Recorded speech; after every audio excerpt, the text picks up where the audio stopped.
Bwana Yesu asifiwe sana, mpendwa mtazamaji wa kipindi chetu cha mkate wa leo. Karibu sana katika kipindi hiki muhimu sana na cha baraka mno. Tunazitazama tabia za upendo. Tabia za upendo tumeshaziona 4. Sasa tunaingia ya 5. Tunaingia tabia ya 5. Kitabu kinachotuongoza ni Wakorintho wa kwanza sura ya 13 mstari wa 4. Ila naomba ukipata muda soma sura nzima. Upendo huvumilia, hufadhili, upendo hauhusudu, upendo hautakabari, upendo haujivuni. Amen. Tumelifikia neno la 5, upendo haujivuni. Upendo haujivuni. Kujivuna ni kufanya nini? Kujivuna ni kujionyesha kwamba una nguvu kuliko wengine, una maarifa kuliko wengine, una uwezo kuliko wengine. Huko ndiko kujivuna. Mwenye upendo hajivuni, lakini asiye na upendo hujivunia nguvu zake, akili zake, mali zake na kadhalika. Lakini mwenye upendo akiwa na mali awe hana, akiwa na pesa awe hana, hajivuni wala hajionyeshi kwa watu. Yeye hajivuni, na kila mwenye kujivuna hana upendo. Ukiona unajivunia akili au nafasi ulionayo, cheo ulichonacho, wewe una tatizo. Lakini kuwa na cheo ni nafasi nzuri ya kuwapenda wengine. Ukiwa na mali ni nafasi yako nzuri ya kuitumia kuwasaidia wengine.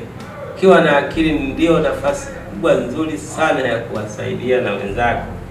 Lakini wenzetu wengine huzitumia nafasi hizo kwa kujivuna na kujionyesha kwa watu kwamba yeye ni yeye. Ukifikia hatua hiyo, ujue wewe umeharibikiwa. Mwenye upendo hajivuni. Mwenye upendo anatumia upendo wake kwa ajili ya wenzake. Mwenye upendo anahakikisha haonyeshi tofauti yake na wenzake, lakini anautumia muda wake kwa ajili ya wenzake. Mungu wa mbinguni akusaidie. Usijivunie akili, usijivunie mali. Wewe umepewa bure, basi toa bure. Kama ni akili, toa bure. Kama ni muda, utoe bure kwa ajili ya wengine. Usijivune, usijivune. Wako watu wanajivunia akishafanywa kuwa labda mbunge, anajivunia ubunge wake, wala hajali wale waliomchagua. Kishakuwa diwani, anajivunia udiwani, wala hajali wale waliompa nafasi hiyo, wala hawatumikii. Hiyo ni mbaya sana. Ukipewa nafasi, tumie vizuri kwa faida ya watu. Wewe uko ofisini, fanya kazi yako kwa ajili ya manufaa ya ofisi na watu. Je, umeaminiwa kwenye nafasi gani?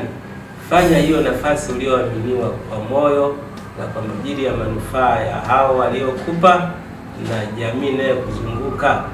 Je, wewe ni mama pale nyumbani? Fanya kazi yako kama mama pale nyumbani.